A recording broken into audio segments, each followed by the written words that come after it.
असतो मा सद्गमय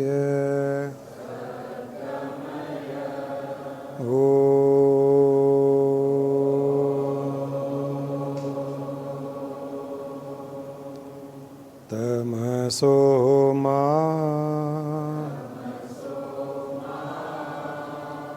ज्योतिर्गमय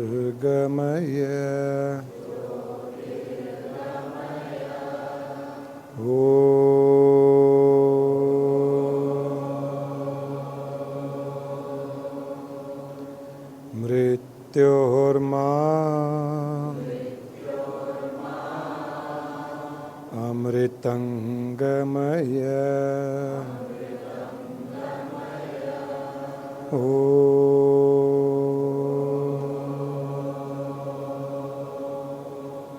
शांति शांति शांति।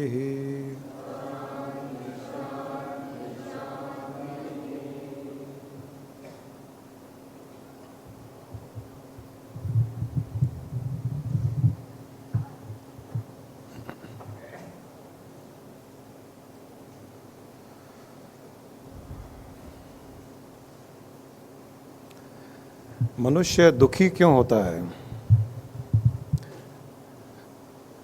हर मनुष्य के जीवन में ऐसी बार बार परिस्थितियां आती है जिससे वो दुखी होता है। वो दुखी क्यों होता है?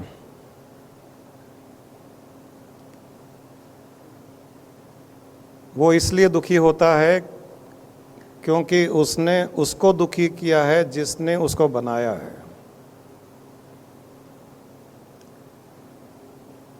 जब हमें बनाने वाला दुखी होगा तो हम अवश्य दुखी होंगे।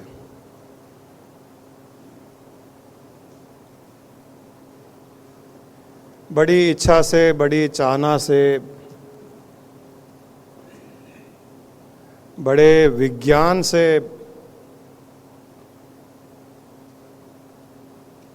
बड़ी सहनशीलता से जिसने हमें बनाया है, जब हम उसकी ओर कभी देखते नहीं हैं,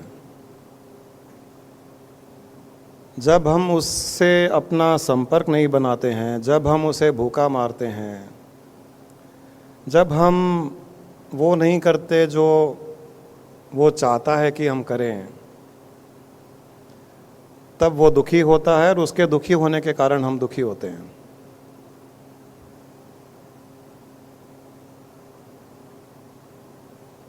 हम सब पूजा पाठ किसी न किसी रूप से करते हैं। कोई घर में करता है, कोई मंदिर जा कर के करता है, कोई कहीं करता है।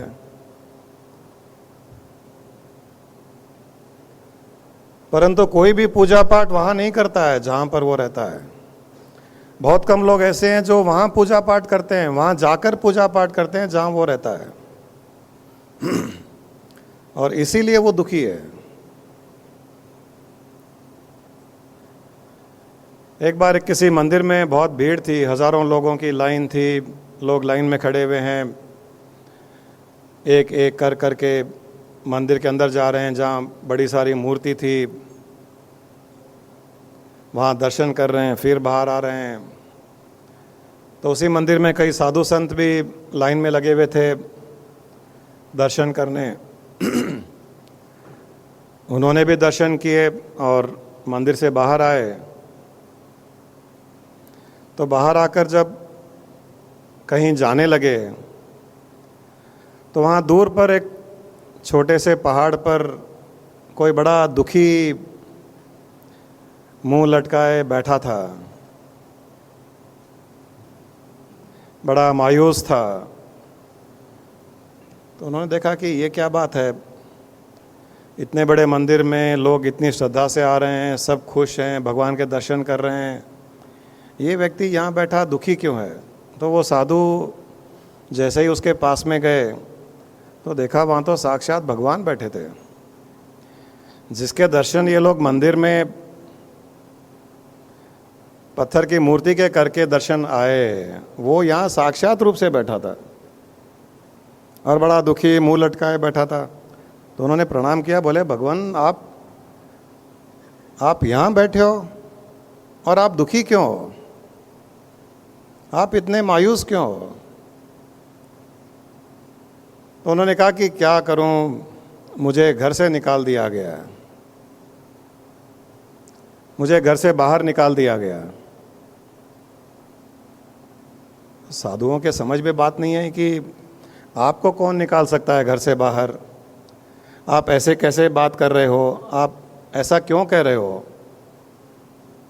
आपको घर से कैसे बाहर निकाला जा सकता है। बोले हाँ, लोगों ने मुझे घर से बाहर निकाल दिया है। साधुओं ने कहा कि थोड़ी क्लियरली बताइए कि बात क्या है, हमारी कुछ समझ में नहीं आ रहा है। हम खुद हज़ारों की भीड़ में मंदिर में आपके दर्शन करके आए हैं, आप यहाँ साक्षात बैठे हो, दुखी हो। बोले मेरा जो रहने का स्थान है, लोगों ने मुझे वहाँ से निकाल करके पत्थर की मूर्तियों में बंद कर दिया है।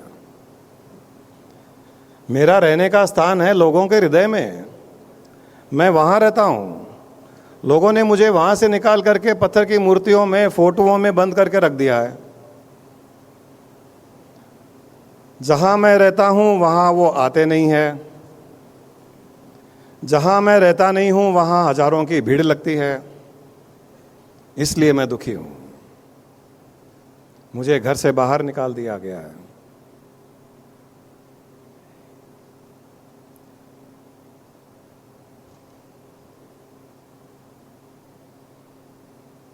सर्वस्य चाहम हृदि सन्निविष्टो, भगवान कृष्ण ने गीता में कहा है कि मैं जो ईश्वर हूँ वो सबके हृदय में रहता हूँ। ये शास्त्रों में भी दिया हुआ है। तो भगवान कहते हैं कि मुझे वहाँ न ढूंढ करके मुझे वहाँ ढूंढा जाता है जहाँ मैं नहीं हूँ, और चूंकि मेरे पास लोग नहीं आते हैं इसलिए मैं दुखी होता हूँ। और अगर मैं दुखी होता हूँ तो मैं जिसके हृदय में रहता हूँ वो भी दुखी होएगा। मैं अगर सुखी रहूँगा तो मनुष्य सुखी रहेगा, और चूंकि मेरे पास आते नहीं हैं, मुझे वहाँ ढूंढते हैं जहाँ मैं रहता नहीं हूँ, और वो जीवन में दुखी होता ही है, तो फिर सुख ढूंढने के लिए कहीं ना कहीं वो जाता रहता है। अपने विषयों के आकर्षण में जाएगा, कभी खाने बाहर जाएगा, कभी घूमने जाएगा, कभी और कुछ करने जाएगा। वो सुख ढूंढने के लिए हर जगह जाता है, परंतु उसे वो सुख नहीं मिलता, चिरकाल तक का सुख नहीं मिलता है, उसे नित्य सुख नहीं मिलता है। थोड़ी थोड़ी देर के लिए उसे सुख मिलता है, फिर वो दुखी होता है। वो केवल इसीलिए कि जहाँ नित्य सुख है वो वहाँ नहीं आता है। जितना मुझसे दूर जाता है उतना वो संसार में मुझे ढूंढता है। फिर मंदिर जाएगा, तीर्थ जाएगा, फिर और कहीं जाएगा। ये मंदिर तीर्थ केवल मेरे पास पहुंचने के लिए माध्यम बनाए गए हैं। मंदिर हो, मस्जिद हो, तीर्थ हो, गुरुद्वारा हो, यहाँ मैं रहता ही नहीं हूँ। ये माध्यम है कि यहाँ पर आकर के मुझसे वो मिलने का प्रयास अपने हृदय में करे। लोग सोच लेते हैं कि यहाँ पर आ गए, दर्शन करके चले गए और अपने संसार में उलझ गए। वो संसार में उलझने के कारण वो दुखी होते हैं, और फिर मुझे भूखा भी मारते हैं। एक तो मेरे पास आते नहीं, दूसरा मुझे भूखा भी मारते हैं। साधुओं की फिर बात समझ में नहीं आएगी। बोले भूखा कैसे मारते हैं आपको? बोले जहाँ मैं रहता हूँ वहाँ आते नहीं है। जहाँ से मुझे अन्न का ग्रहण, मैं अन्न ग्रहण करता हूँ, वहाँ मुझे देते नहीं है। जहाँ मैं रहता नहीं हूँ वहाँ भोग लगाने के रूप से मुझे कुछ न कुछ देते हैं। मैं वहाँ जब हूँ ही नहीं तो मुझे वहाँ भोग लगा करके मेरा पेट कैसे भरेंगे?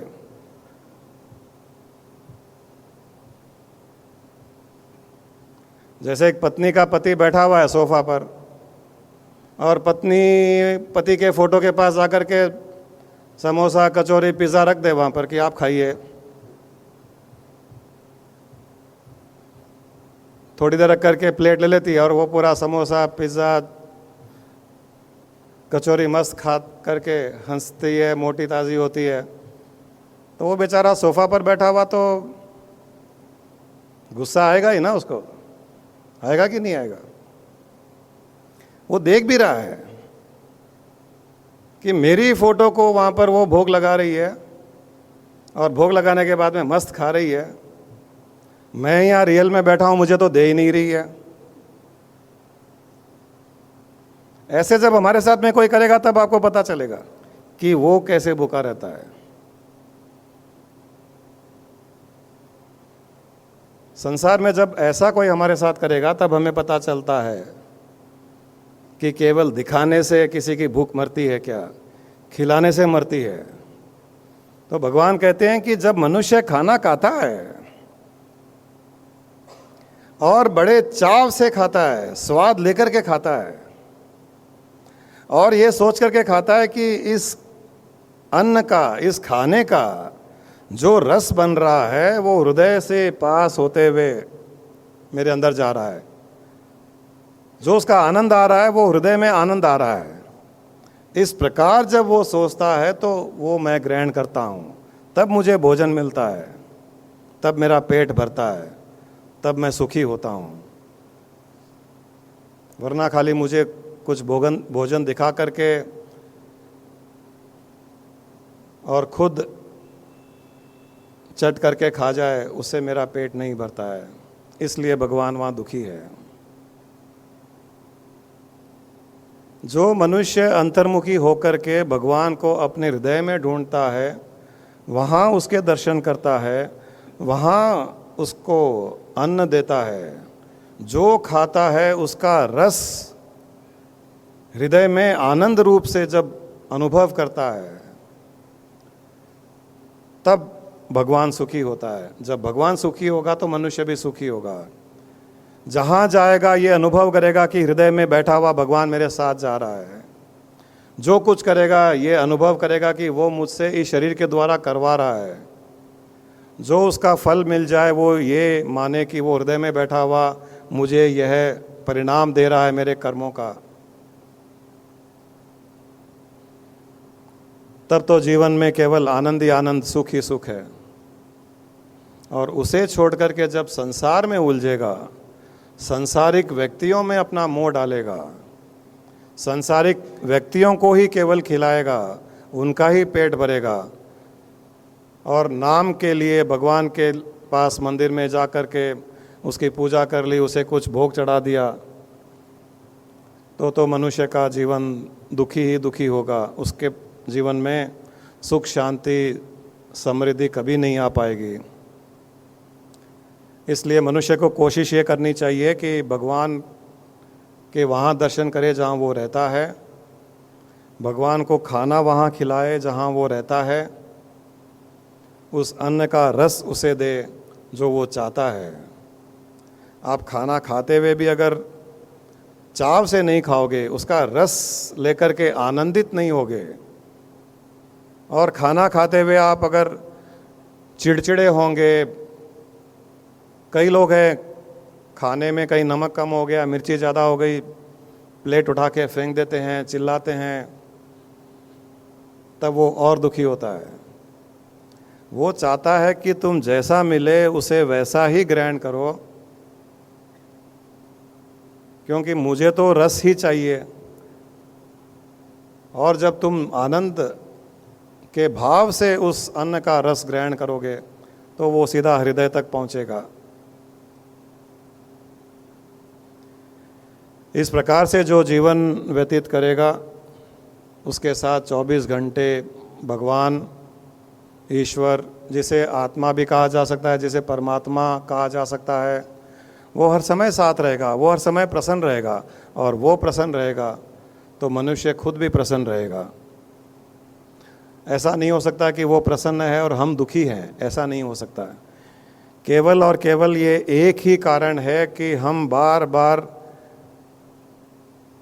High and low peaks of happiness और सौरो में पड़े हुए रहते हैं। कभी बहुत हाई पीक ऑफ हैप्पीनेस है तो कभी लो पीक ऑफ सॉरोनेस है। वो इसीलिए है कि जो कांस्टेंट है वहाँ हम जाते नहीं हैं, और जो कांस्टेंट नहीं है, जहाँ इनकंसिस्टेंसी है, वहाँ हम सुख ढूंढते हैं। किसी भी इनकंसिस्टेंट चीज़ में सुख ढूंढोगे तो आपका सुख भी इनकंसिस्टेंट होगा।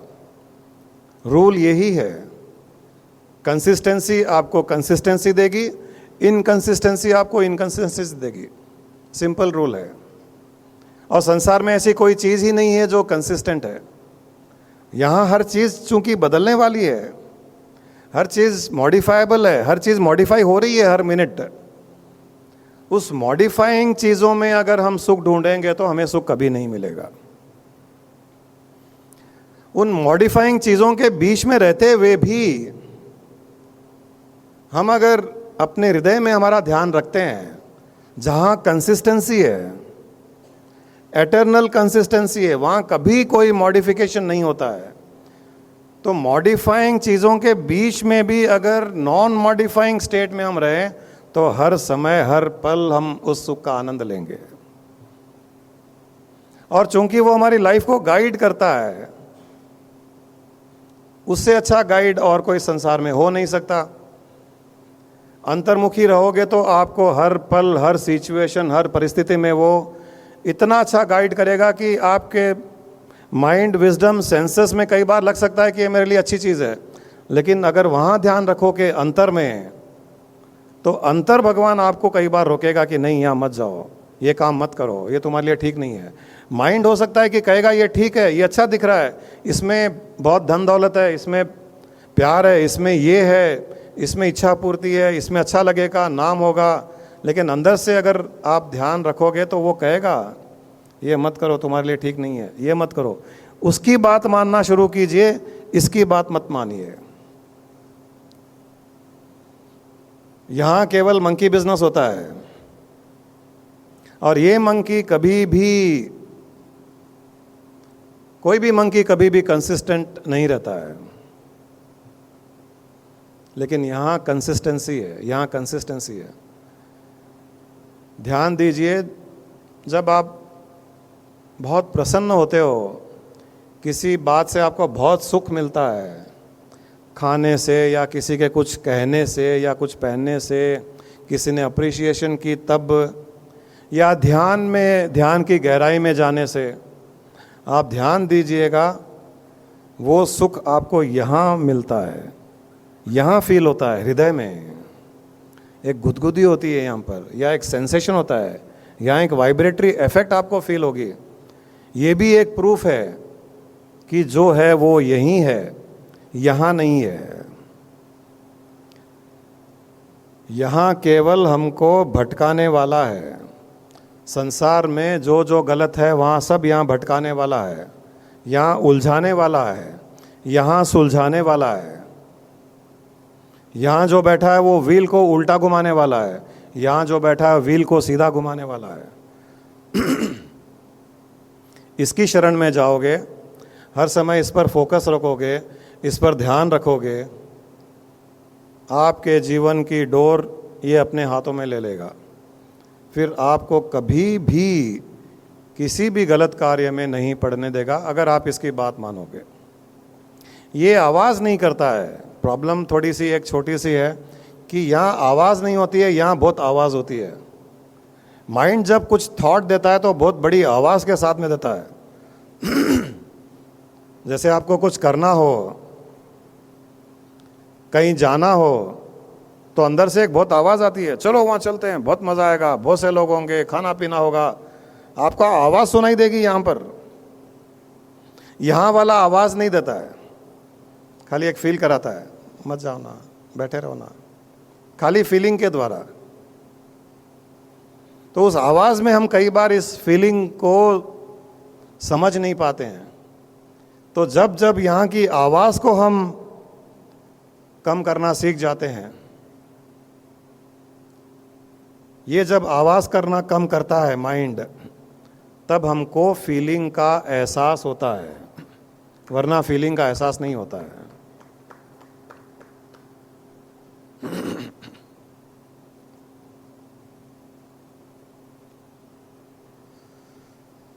आपके पास दो ही ऑप्शन होते हैं, या तो आप इस माइंड को कंट्रोल कीजिए या माइंड के कंट्रोल में रहिए। जो माइंड को कंट्रोल करना सीख जाता है, माइंड को कंट्रोल करने का अर्थ है यहाँ से जो जीवन जीना सीख जाता है उसके जीवन में हर कुछ अच्छा ही अच्छा होता है। और जो माइंड के कंट्रोल में रहता है उसे माइंड बार बार गिराता है, परेशान करता है, कठिनाइयाँ देता है, दुख देता है, रुलाता है उसे। 3 स्टेजेस होती है ये जानने के लिए कि माइंड हमारे कंट्रोल में है या हम माइंड के कंट्रोल में है। क्या आपको पता है कि आपका माइंड आपके कंट्रोल में है या आप अपने माइंड के कंट्रोल में हो? We have only 2 options, either be in the control of your mind और कंट्रोल योर माइंड। जो माइंड को कंट्रोल करना सीख जाते हैं वो इस संसार में विजय प्राप्त करते हैं। आप माइंड के कंट्रोल में हो ये तब पता चलता है जब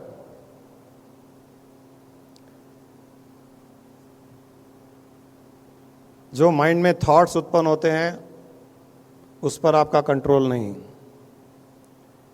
थॉट्स उत्पन्न होने के बाद में उस थॉट के अनुसार जो फीलिंग उत्पन्न होती है उस पर आपका कंट्रोल नहीं। और फीलिंग उत्पन्न होने के पश्चात उस थॉट और फीलिंग के अनुसार जब आप एक्शन लेते हो और उसको रोक नहीं पाते हो तब समझ लीजिए कि माइंड के कंट्रोल में आप हो। उसी के अनुसार थॉट उत्पन्न हो रहा है, फिर फीलिंग उत्पन्न हो रही है, फिर आप एक्शन भी ले रहे हो और आप इन तीनों चीज़ों को नहीं रोक पा रहे हो, मतलब आप कंप्लीटली माइंड के कंट्रोल में हो।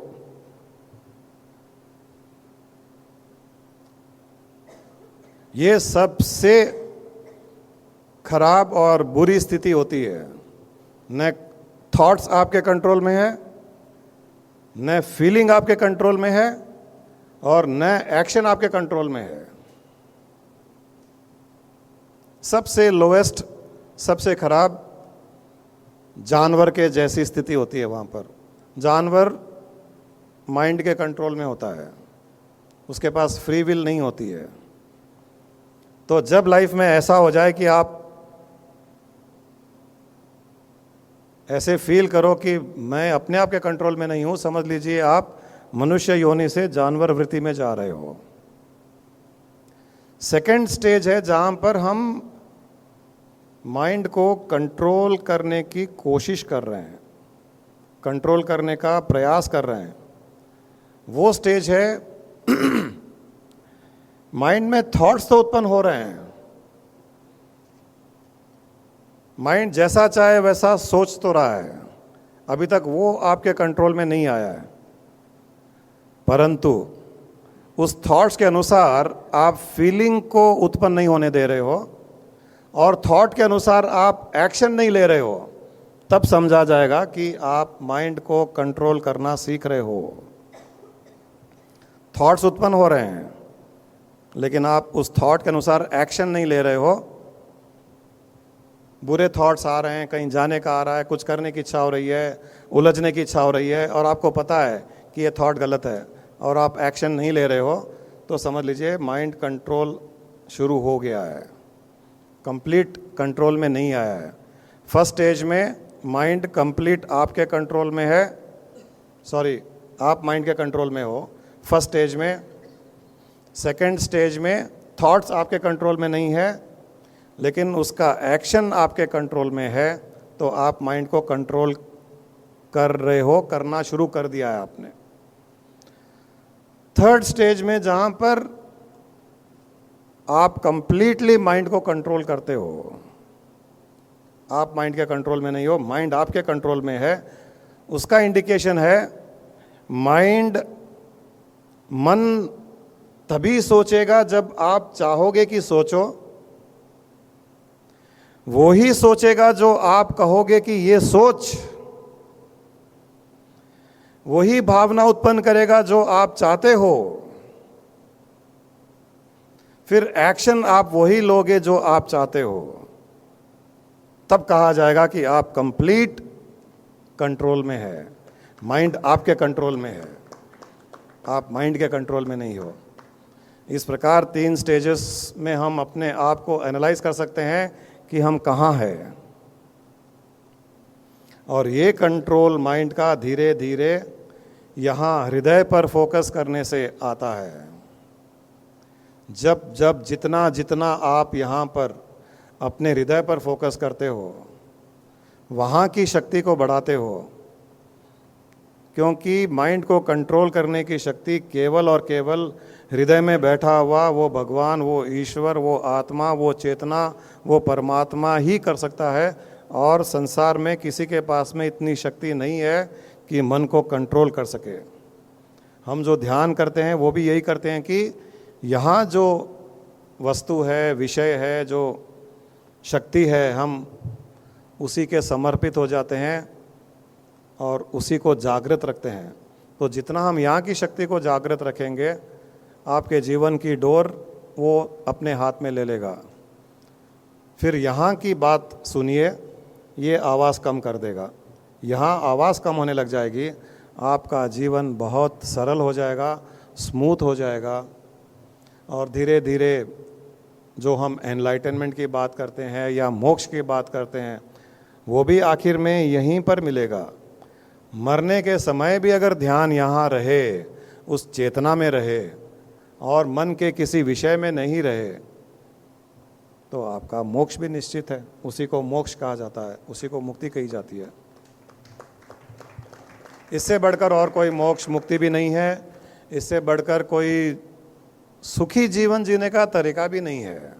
हम कितना भी इंटेलेक्चुअली कितना भी कोशिश कर लें, एक लेवल तक इंटेलेक्ट काम करता है। हम ऐसे नहीं करें, हम ऐसे करें, हम ऐसे करें, हम ऐसे नहीं करें, यहाँ नहीं जाए, यहाँ जाएं, उसके पास नहीं जाएं, इसके पास जाएं, उसको नहीं बुलाएं, इसको बुलाएं। कुछ हद तक इंटेलेक्ट काम करता है, कुछ हद तक आप फिल्टर कर पाते हो अच्छी बुरी चीज़ों को, अच्छे बुरे व्यक्तियों को। परंतु एक स्टेज के बाद में, एक लेवल के बाद में, यहीं से आपको गाइडेंस मिल सकती है और यही गाइडेंस आपको यहाँ से आगे ले जा सकती है। इसलिए धीरे धीरे धीरे ध्यान के द्वारा, चिंतन के द्वारा, निधि ध्यासन के द्वारा, मनन के द्वारा अपना फोकस अपने हृदय में बनाते जाइए। वहाँ पर अपने ईश्वर भगवान को देखिए, रोज़ पूजा पाठ वहाँ कीजिए, भोग वहाँ लगाइए, खाना उसे खिलाइए, प्रसन्न उसे कीजिए, खुशी उसको दीजिए। इतना करोगे तो बाकी सब काम वो आपका कर देगा। वो इतना सा ही जीवन में ध्यान रखें, जीवन बहुत सरल, आसान और सुखमय हो जाएगा। Thank you, Guruji. If you want to ask questions, you can raise your hands. I will give you. थोड़ा उसको बोलो ना, एडजस्ट करेगा ये शायद, और बढ़ना इको हो रहा है ना कुछ। नमस्कार गुरुजी। आप अटेंशन हृदय पर रखने के लिए कह रहे हैं, तो मुझे एक छोटा सा डाउट आया। आप हमेशा ध्यान में आज्ञा चक्र पर या सहस्रार पर ध्यान कराते हैं, तो एक्चुअली कहाँ रहना चाहिए? ध्यान कहीं भी लगाइए, वो जाएगा वहीं। ये हमारा ये मार्ग है। आज्ञा चक्र पर लगाइए, सहस्त्रार पर लगाइए, मूलाधार चक्र पर लगाइए, केवल चेतना पर लगाइए, कहीं पर भी लगाइए। ध्यान इसलिए किया जाता है कि हमें ध्यान रहित होना है। ध्यान का उद्देश्य ध्यान रहित होना है। ध्यान रहित होने का मतलब है संसारिक वस्तुओं से, संसारिक विषयों से ध्यान रहित होना। तो हमारे कई तरीके हो सकते हैं, कई पॉइंट्स हो सकते हैं जहाँ हम ध्यान करें। आखिर में जब ध्यान रहित हो जाएंगे तो हम वहीं जाएंगे जहाँ वो अल्टीमेट डेस्टिनेशन होगा, वो और कहीं नहीं जाएंगे हम। तो या तो यहाँ कीजिए या और कहीं भी कीजिए, ध्यान करोगे तो सीधा वहीं जाओगे और कहीं नहीं जाओगे, कुछ फर्क नहीं पड़ेगा। धन्यवाद गुरुजी। हाँ, यहाँ इसको सीट ऑफ कॉन्शियसनेस भी बोलते हैं हृदय में। तो eventually through meditation your consciousness will go to the seat of consciousness, it will merge there.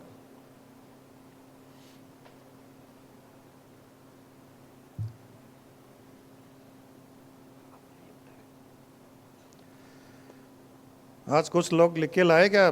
मैंने बोला था कि लिख के लाया करो, और थोड़े नए लोग नई बातें। अगली बार से कोई लिख के नहीं लाएगा तो पनिशमेंट मिलेगा उसको। खाली आके साधु संत के जैसे ध्यान में बैठ जाते हो। ये तो सत्संग है, यहाँ पर चिंतन मनन निधि ध्यासन विचारधाराएं बहती रहनी चाहिए कंटिन्यूस। प्रणाम गुरु जी। जैसे अभी पहले थोड़ा आधा घंटा करती थी, तो अभी मैंने बहुत टाइम अभी बढ़ा दिया है, तो बहुत अच्छा फील हो रहा है। अभी 1.5 घंटा कर पा रही हूँ मैं अभी। Very good, very good. उसके बाद भी ऐसा लगता है कि बैठी रहूँ, आँख नहीं खोलूँ। तो बहुत अच्छा फील हो रहा है गुरु जी। जैसे आपका सत्संग और दोनों मिलके, मतलब मैं इतनी बहुत स्थिरता आ गई मेरे में, जो मैं कभी सोची नहीं थी कि ऐसा हो सकता है कभी जिंदगी। तो बहुत अच्छा कॉम्बिनेशन। इसका कोई मेजर कारण भी आप बताइए कि ये स्थिति कैसे बन रही है, इसके पीछे? तो आप ही है गुरु जी, और कोई नहीं। मैं मेरी बात नहीं कर रहा हूँ जी गुरु जी। मुझे पूरा तो घर, मतलब एक तो पूरी फैमिली यहाँ आती है ना गुरु जी, तो वो ऐसा लगता है कि सबके अच्छे विशेष मिलते हैं, अच्छे वाइब्रेशंस मेरे को आते हैं। एक बहुत बड़ा पॉइंट है ये, जी सबकी एक वेवलेंथ हाँ, एक ही बनती जा रही बनती जा है। रही है। बहुत ही इम्पोर्टेंट पॉइंट है ये, कोई डाउट नहीं है। जी गुरु जी, वो तो है। और थैंक यू गुरु जी, बहुत थैंक और कोई यू। बस आपके व्यवहार में बदलाव के कारण भी मन शांत रहने लग गया? हाँ, वो भी तो है। ये बहुत बड़ा ये- इम्पोर्टेंट एस्पेक्ट है। जी गुरु जी, वो तो है, बहुत बड़ा है। कोशिश तो करती हूँ कभी कभी, फिर भी हो ठीक है। जाता है। जैसे आपने बोला अभी कि माइंड को कंट्रोल करने का तरीका आ गया है भी, लेकिन पूरा हो नहीं रहा है। कोई दिक्कत नहीं है। हम हमने जितनी भी यात्रा की, जितना भी कंट्रोल आया, उसका जब अच्छा रिजल्ट मिल रहा है तो हम एंकरेज ही हो रहे हैं। जी तो मैं ये इसलिए कहना चाह रहा था कि ध्यान केवल आंख बंद करके आधा एक घंटा बैठने से ही नहीं होता है। हाँ बाकी 23 घंटे व्यवहार में हम किस प्रकार रहते हैं, उसका असर ध्यान पर आता है। मैं इसलिए कह रहा था ये बात। जब व्यवहार अच्छा होने लग जाएगा, एक्सेप्टेंस आने लग जाएगी लाइफ में, एक्सपेक्टेशंस कम होने लग जाएगी, हम किसी भी बात को ज़्यादा लंबा समय तक अपने माइंड पर उसको कैरी फॉरवर्ड नहीं करेंगे। चलिए किसी कारण से हमें इरिटेशन होता है, कभी गुस्सा भी आता है, हाँ मैं उसे इतना भी गलत नहीं मानता हूँ या बुरा नहीं मानता हूँ, जितना गलत और बुरा ये मानता हूँ कि उसको कैरी फॉरवर्ड करना लंबे समय तक, वो ज़्यादा खतरनाक है। वो अभी आ गया है गुरु जी की, मतलब कैरी फॉरवर्ड नहीं हो रहा है। हाँ, मैं वही कह रहा था। वही मतलब उस दिन ही मैं भूल जाती हूँ रात में। ये आपकी सहायता, ये जो एस्पेक्ट है, इसने काफ़ी आपकी सहायता की है। जी गुरु। एक बार हमको गुस्सा आ गया, एक बार इरिटेशन हो गया, 2-4 घंटे रहा, शाम तक थोड़ा कम हो गया, फिर कोई बातचीत कर ली, या रात को सोए तो हम पूरे ही भूल गए उसके बारे में, सुबह उठे तो कोई याद ही नहीं है कि कुछ हुआ। ये अप्रोच जब लाइफ में आ जाता है, तब आप सुबह ध्यान कीजिए, मन अपने आप ध्यान में ही लगा हुआ रहेगा। जी गुरु जी। और अगर कैरी फॉरवर्ड होता है, कई लोग बॉटल अप करते रहते हैं उसको 15 दिन, 10 दिन, 5 दिन, उनका मन ध्यान में लगेगा ही नहीं, क्योंकि वो विचार उस समय बहुत आएंगे, वो जिससे कोई बुरा बर्ताव हुआ, मन मुटाव हुआ, बातचीत हो गई, वही आएगा ध्यान में। तो ये एक बहुत इंपॉर्टेंट एस्पेक्ट है। तो यहाँ पर दो बातें तो हमको मिल गई। एक, अगर फैमिली की वेवलेंथ एक हो जाए, जी गुरु जी, वो तो है, बहुत मदद करता है। एक ही विचारधारा हो जाए सबकी, हाँ वो 50% ध्यान का काम तो वही कर देती है। वो फैमिली हार्मनी, फैमिली की विचारधारा, 50% तो ध्यान में ऐसे ही पहुंच गए। बाकी आपका व्यवहार अच्छा हो गया, आप एक्सेप्टेंस आपकी बढ़ गई, एक्सपेक्टेशंस कम हो गई, 30% और ध्यान का काम हो गया। 80% तो ऐसे ही हो गया, चलते फिरते खाते पीते ही। आपको कोई भी पद्मासन, कोई आसन लगा करके आंख बंद करने की भी आवश्यकता नहीं है। उल्टा कई बार तो हम आंख बंद करते लगता है कि आंख क्यों बंद करे हुए हैं, क्योंकि आंख बंद नहीं करने में और आंख बंद करने में भी कोई फर्क महसूस नहीं होता है कई बार, तो फिर आंख खोल लेते हैं। 80% ऐसे ही हो गया, बाकी 20% थोड़ा बहुत आप ध्यान करते हो, आधा एक घंटा ध्यान करते हो, वो बाकी का 20% वो काम कर देता है। तो एक्चुअल में देखा जाए तो 80% इन चीज़ों का रोल है। इसीलिए हम बार बार कहते हैं family harmony most important aspect है लाइफ का। आप ध्यान मत भी कीजिए, चलिए भूल जाइए ध्यान को, फैमिली हार्मनी क्रिएट कर लीजिए, आपकी लाइफ स्मूथ हो जाएगी।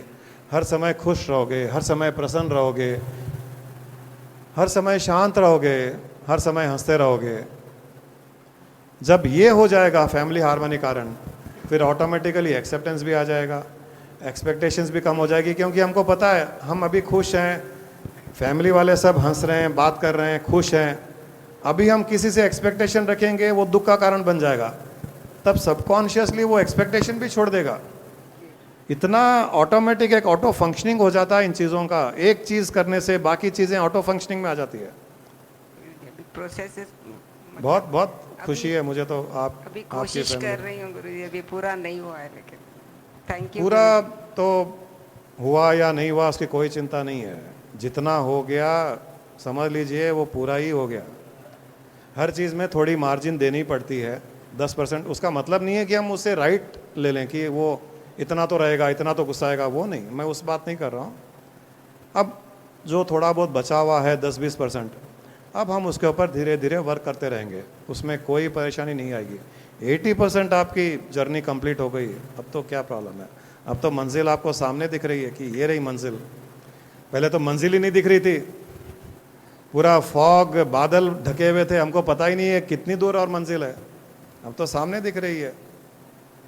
थैंक यू गुरुजी, थैंक बहुत अच्छा है।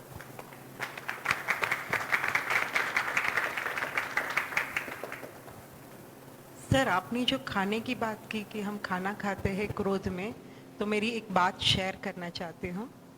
एक्चुअल में क्या हुआ था कि मैं थोड़े टाइम पहले, मतलब 3-4 साल पहले मेरी तबीयत ख़राब थी, तो मैंने 1 महीने के लिए एक कुक रखी थी घर पे।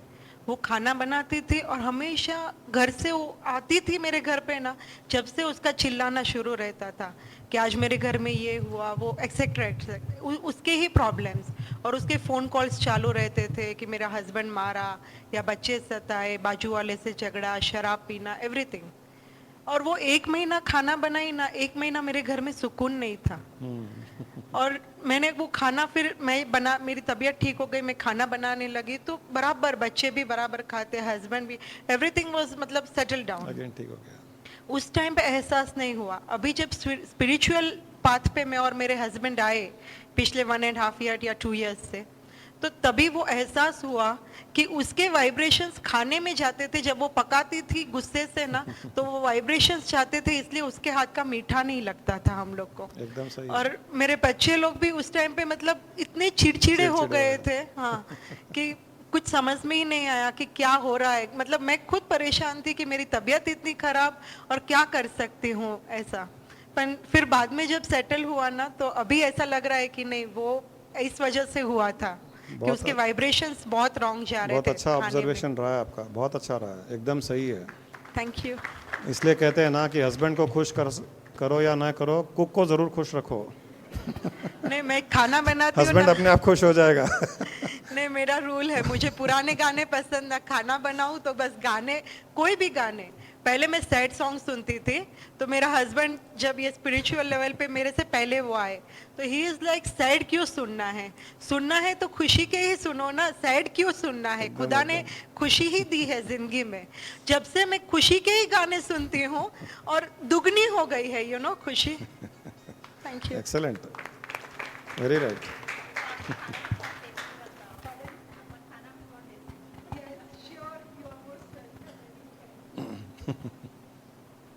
बहुत बहुत अच्छा ऑब्जर्वेशन रहा आपका।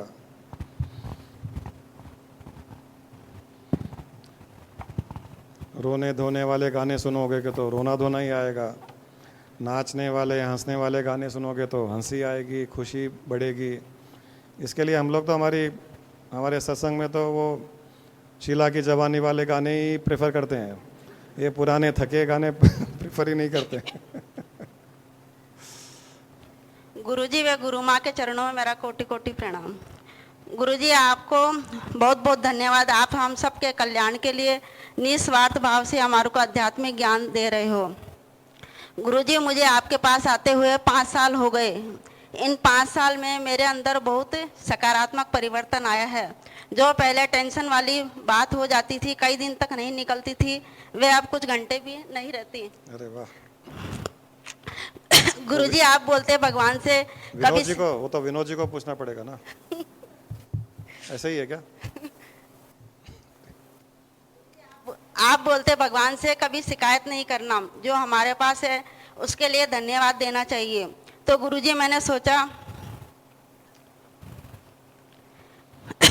कि हम भगवान के किन किन चीज़ों के लिए धन्यवाद दे सकते हैं।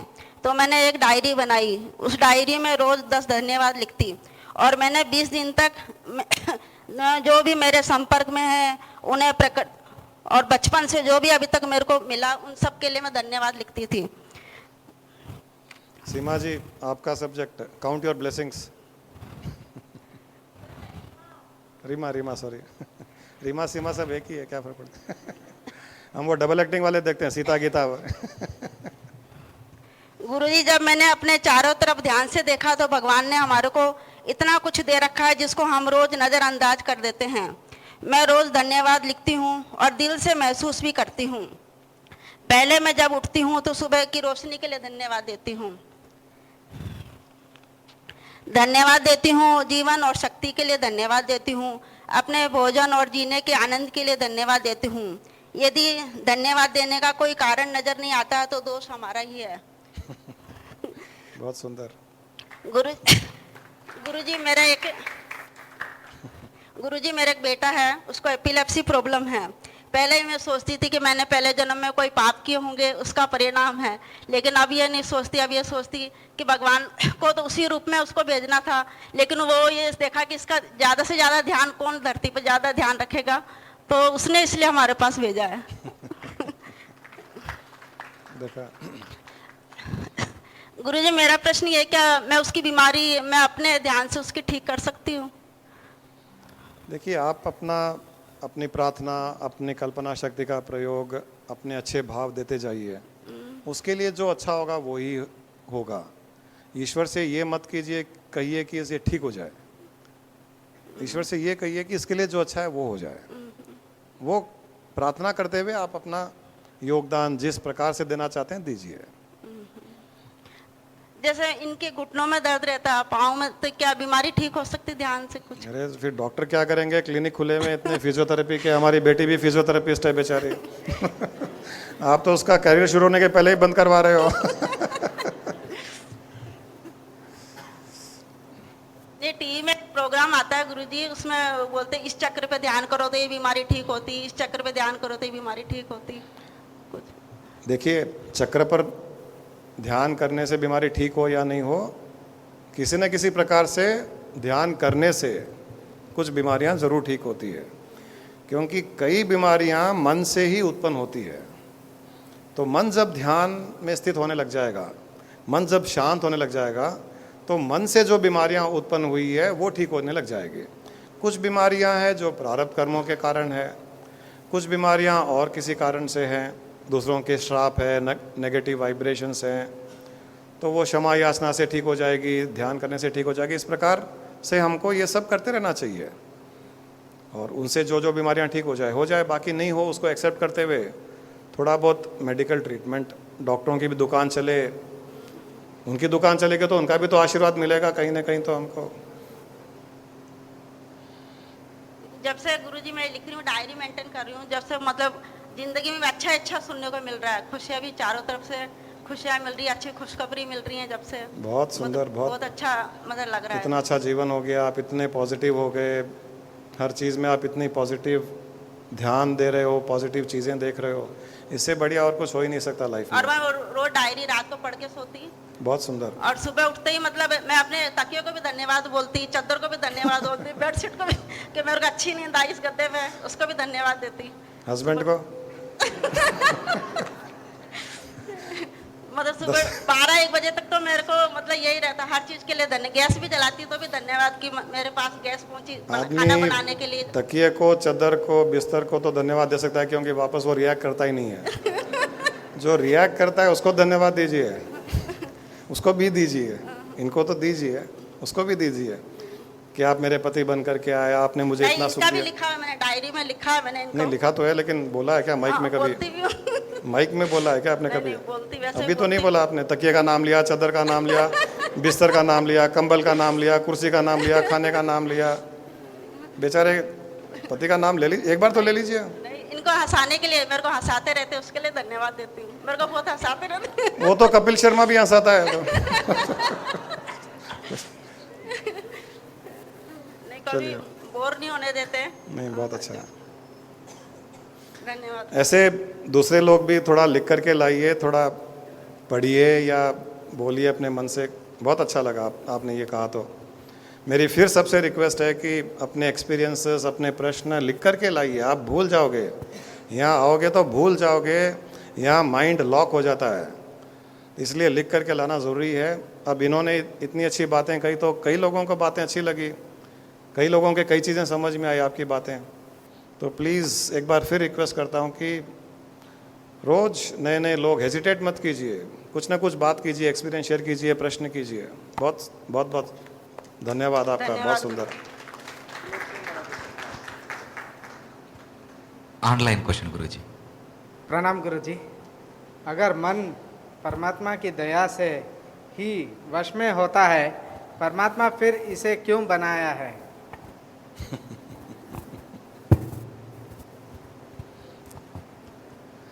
बनाया मतलब कोई बहुत बड़ा पाप किया है क्या उसने? मन एवं मनुष्याणाम बंध है मोक्षयो कारणम। भगवान ने मन बनाया इसीलिए कि वो अच्छा सोच सके, लोगों के बारे में अच्छी भावनाएं उत्पन्न कर सके, अच्छी अच्छी कल्पनाएं कर सके, मनुष्य को मुक्ति दे सके और कई ऐसे काम कर सके जो मन के अलावा और कोई नहीं कर सकता। इसलिए भगवान ने मन बनाया है। लेकिन उसने जो बनाया और जिसके लिए बनाया, हम उसको उसके लिए यूज़ नहीं कर करके उसको खराब चीज़ों के लिए यूज़ करें, उसके विनाश के लिए यूज़ करें, ये हमारी गलती है। न्यूक्लियर फ्यूल है, न्यूक्लियर फ्यूल से पावर जनरेट हो सकता है। उसी न्यूक्लियर फ्यूल को यूज़ करके लोग न्यूक्लियर बॉम्ब भी बना रहे हैं, विनाश कर रहे हैं। तो किसी अच्छी चीज़ के लिए बना हुआ है न्यूक्लियर फ्यूल, लेकिन उसका गलत उपयोग कोई कर रहा है तो वो गलत कर रहा है। उसमें कोई न्यूक्लियर फ्यूल का दोष नहीं है, इसीलिए मन का कोई दोष नहीं है। मन को यूज़ करने वाले का दोष है। हम गलत यूज़ कर रहे हैं मन का, वो दोष है। मन तो बहुत सुंदर चीज़ है, कंट्रोल करके रखिए, बहुत सुंदर काम करेगा। जैसे आप चाहोगे वैसा कार्य करेगा। ये तो मन घोड़े के जैसे है। किसी घोड़े को आप जंगल में छोड़ दीजिए तो वो ऐसे ही बिना मतलब के यहाँ वहाँ भटकता रहेगा, भागता रहेगा। और उसी घोड़े पर लगाम बांध दीजिए, उसके ऊपर बैठ जाइए, तो आपको जहाँ जाना हो घोड़ा वहाँ ले जाएगा। वैसे ही मन है, खुला छोड़ दोगे अपनी सारी एनर्जी बिना मतलब के कार्यों में लगा देगा और अंत में आपको हासिल कुछ नहीं होगा। उसी मन के ऊपर आप लगाम लगा दीजिए, उसके ऊपर बैठ जाइए और मन को डायरेक्ट कीजिए कि चल यहाँ चल, वहाँ चल, और फिर देखिए गैलपिंग करते हुए, दौड़ते हुए आपको वहाँ फटाक से ले जाएगा। ये बनाया गया मन इसके लिए।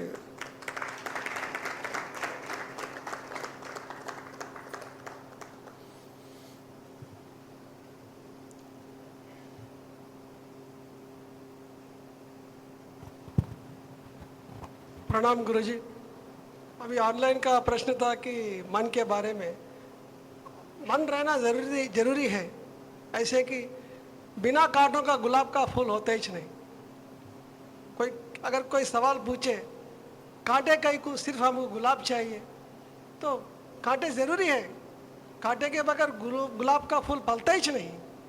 और मन ऐसी चीज़ है कि आपने 1 2 3 स्टेज बताए, जैसे कि शराबी पहले राउंड में शराबी शराब को पीता है, दूसरे राउंड में शराब को पीता है, और तीसरे राउंड में शराब इंसान को पीता है। Very right. इसी तरह होता है, और मन की हालत भी 1 2 3 स्टेज में ऐसी होती है। दूसरा एक छोटा सा सवाल है कि हम लोग हमेशा बाहर की दुनिया को देखते हैं, हमारे जर की थोड़ी बहुत मुट्ठी भर लोग इस दुनिया में अंतर्मुखी होकर के अंदर की दुनिया को भी थोड़ा सा झांक के देखते हैं। कभी कभी ये अंदर की दुनिया और बाहर की दुनिया में थोड़ा बहुत जंग होती है, संघर्ष होता है, तो कभी कभी ये दोनों के बीच में सैंडविच होने की गुंजाइश भी होती है। और ऐसी हालत में इसे कैसे लिपटे हम? तो ये तो मानता हूँ कि जिंदगी कॉम्प्रोमाइज है, समझौता करनी चाहिए। Life is just a compromise, nothing else. या नहीं तो हिमालय जाके साधु संत बन के बैठ जाना, ऋषिकेश जाके। कॉम्प्रोमाइज भी एफर्टलेस होगा तो वो कॉम्प्रोमाइज नहीं माना जाता है। जहाँ स्ट्रगल होगा वहीं पर आपको पता चलेगा कि मैंने कॉम्प्रोमाइज किया है। जीवन की हर परिस्थिति में इतना स्ट्रगललेस, इतना एफर्टलेस हमारा उसमें मर्जिंग होना चाहिए, उस बहाव होना चाहिए कि पता ही नहीं चले कि कॉम्प्रोमाइज भी किया या नहीं किया। इस प्रकार से आपको रहना पड़ेगा इस संसार में। कॉम्प्रोमाइज करते रहोगे तो बार बार आपको दुख होगा, बार बार आपको लगेगा कि इस संसार में मैं बहुत दुखी हूँ, लोग मुझे दुख दे रहे हैं क्योंकि कॉम्प्रोमाइज मैं कर रहा हूँ, दूसरे कोई नहीं कर रहे हैं। कॉम्प्रोमाइज भी एक बहुत बड़ा प्रोजेक्शन ऑफ ईगो ही है। It is another nice word for ego, nothing else. तो जिस दिन आपके माइंड से कॉम्प्रोमाइज शब्द ही खत्म हो जाएगा, हम लोगों को तो पता ही नहीं है, फैमिली में रहते हुए हमको पता ही नहीं चलता है कि कौन कॉम्प्रोमाइज कर रहा है, कौन नहीं कर रहा है। सब इतने पानी के जैसे हो गए हैं, बहते जा रहे हैं, बहते जा रहे हैं। तो जब जब आपको कॉम्प्रोमाइज कर रहा हूँ ये ध्यान में आएगा, समझ लीजिए अभी तक और कुछ बाकी है, अभी और सूक्ष्म होना बाकी है, और पतला होना बाकी है, और बहना बाकी है। वो जब पूरा ईगो खत्म हो जाएगा, ये कॉम्प्रोमाइज वर्ड आपकी डिक्शनरी से निकल जाएगा। That is the ultimate. But we cannot expect the other person to live up to our no, expectations. Never. So don't expect. यही तो बात है ना, न तो एक्सपेक्ट कीजिए और न कॉम्प्रोमाइज कीजिए। उसका अर्थ कि इतने ज़्यादा कॉम्प्रोमाइज कीजिए कि वहाँ ये भी पता नहीं चले कि कॉम्प्रोमाइज कर रहा हूँ क्या। वो पॉइंट ऑफ व्यू से बता रहा हूँ मैं। उसमें भी आनंद आए, कॉम्प्रोमाइज में भी जब आनंद आने लगेगा तब कॉम्प्रोमाइज नहीं रहेगा, कॉम्प्रोमाइज खुशी में बदल जाएगा। खत्म हो गया प्रॉब्लम। मुझे कहीं जाना है, मेरी वाइफ कहती है कि नहीं वहाँ नहीं जाना है, यहाँ जाएंगे। अच्छा यहाँ जाएंगे, अरे ये तो और अच्छी बात है। मेरी इच्छा और कहीं जाने की है, लेकिन मुझे कहा जा रहा है कि वहाँ जाएंगे जहाँ मेरी इच्छा ही नहीं है। अब मेरे पास कॉम्प्रोमाइज़ करने के अलावा कोई उपाय नहीं है, क्योंकि वाइफ ने कहा है। अब जब ऑप्शन नहीं है तो उसमें एक ही मेरे पास ये ऑप्शन है कि मैं उसको एंजॉय करूं, और अगर मैंने एंजॉय कर लिया उसको तो कॉम्प्रोमाइज नहीं रहा। I have enjoyed this also. तब जाकर के कॉम्प्रोमाइज खत्म होगा, वरना ये लाइफ में स्ट्रगल चलता ही रहेगा। ये Online question, Guruji. Guruji, you mentioned yatra yatra manoyati tatra tatra. We can use anything positively to our own benefit. It get angry easily and cannot control myself. How can I use this anger to my own benefit for enlightenment? अपने आप को थप्पड़ मारिए रोज, जब जब गुस्सा आता है थप्पड़ मारिए, सिर को दीवार से पीटिए। Use your energy on yourself so much कि आप खुद ही थक जाओ अपने गुस्से से, और उसी गुस्से में बैठ जाइए ध्यान में। जब गुस्सा आए तो ध्यान में बैठ जाइए कि जब तक नहीं उठूंगा, जब तक एनलाइटनमेंट नहीं हो जाऊं, हो जाओगे। उस गुस्से को भी यूज किया जा सकता है। गुस्से को दूसरे पे यूज करना गलत है। सो अपने ऊपर यूज कर लो, कोई प्रॉब्लम ही नहीं है। जब गुस्सा है बैठ जाओ, ध्यान में बैठ जाइए। जब अंदर से खुशी होगी, जब सुख होगा, तब आंखें खोलूंगा। जब एनलाइटनमेंट हो जाएगा तब खोलूंगा, तब तक खोलूंगा नहीं। 10 साल हो जाओ, 20 साल हो जाओ, 50 साल हो जाओ, पड़े रहो वहां पर। For sure enlightenment is next door. इस प्रकार अगर गुस्से को यूज करोगे तो।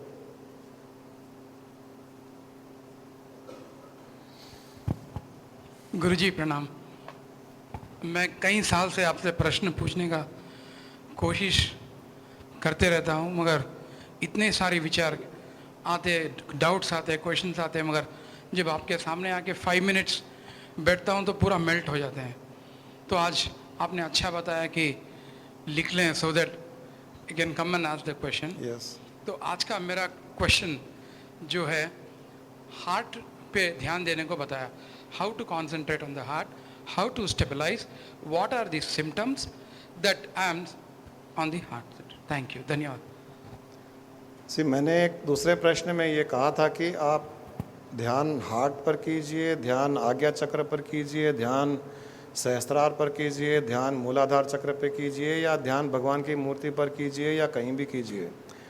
बेसिकली जब ध्यान के द्वारा ध्यान रहित हो जाओगे, विच मीन्स एक ऐसी स्टेट आ जाएगी जहाँ थॉटलेसनेस आ जाता है, तो वो थॉटलेसनेस स्टेट आपके कॉन्शियसनेस को अपनी सीट पे ही ले जाएगा, वो और कहीं नहीं ले जाएगा।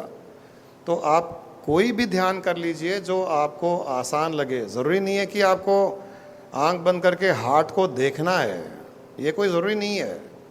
वो जाएगा, कॉन्शियसनेस अपनी सीट पर ही जाएगा, वो अपने घर में ही जाएगा वो।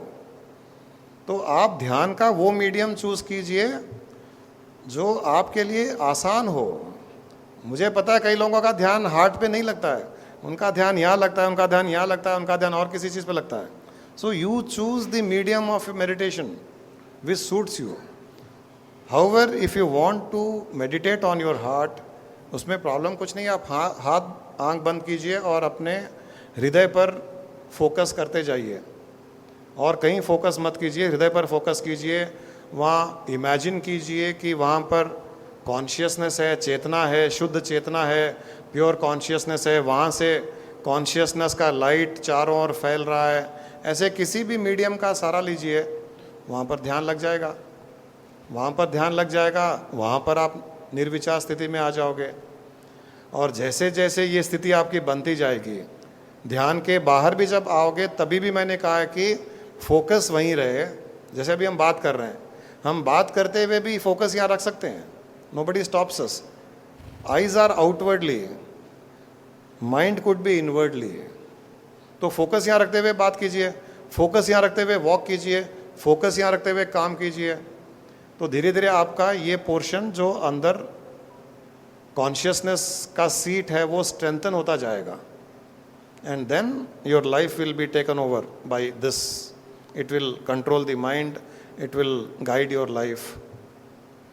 फिर यहाँ से जब कोई फीलिंग आए, उसके बेस पर आप लाइफ में आगे बढ़िए, यहाँ वाली नहीं। तब अपने आप काम हो जाएगा आपका।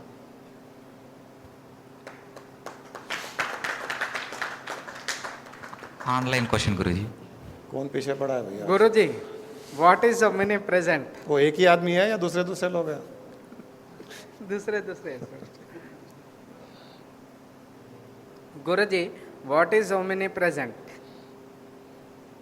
Omnipresent means सर्वव्यापक, that which is present everywhere. There is no space where it is not present is called omnipresent.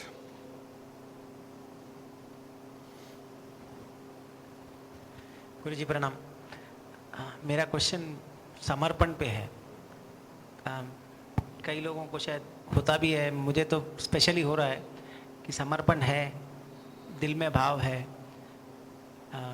एक भावना भी है, बट पूर्ण नहीं है। और मैं ये भी जानता हूँ कि आपकी तरफ से आप भी कोशिश कर रहे हैं कि थोड़ा सा पुल करें, और महसूस भी होता है कई बार, लेकिन फिर कई बार गुस्सा आता है कि ये समर्पण पूर्ण क्यों नहीं है।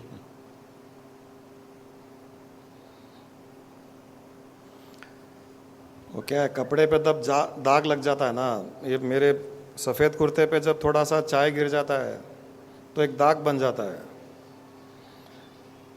तो जब उसको धोते हैं अगले दिन, थोड़ा सा रगड़ते हैं, थोड़ा सा साबुन ज़्यादा लगाते हैं, 3-4 बार रगड़ते हैं, साबुन लगाते हैं, 90% दाग ख़त्म हो जाता है।